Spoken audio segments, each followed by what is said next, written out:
লাউ দেখলে আমার আওয়ামী লীগের আমার মামার কথা মনে আসে একটা ইতিহাস বলি।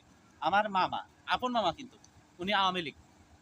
এখন গ্রামের একটা লোক আমার মামার লাউ চুরি করে খাইছে ক্ষেত থেকে। দেশ গ্রামে কিন্তু অনেক লোক না খেয়ে অনেক কিছু নেই, পরে স্বীকার করে, এরকম স্বীকারও করছে।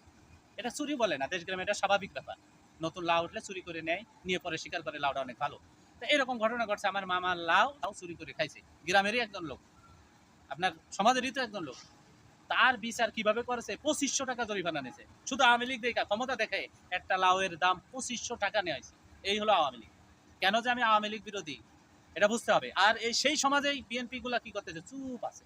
আওয়ামী লীগ কিন্তু এখনো সচল হওয়া শুরু করতেছে। বিএনপির বড় বড় নেতারা আওয়ামী লীগের গুণগান গাছে, আওয়ামী লীগকে টানতেছে নির্বাচনে, ঠিক আছে। এই লাউ 2500 টাকার ব্যথা কি এই বড় বড় নেতারা জানে?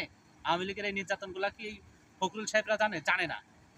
সাধারণ জনগণের কাছে এই বিএনপি নষ্ট হয়ে যাচ্ছে। তারা করতেছে আওয়ামী লীগকে কাছে টানার জন্য, সাধারণ জনগণের কাছে বিএনপি নষ্ট হয়ে যাচ্ছে, পচে যাচ্ছে।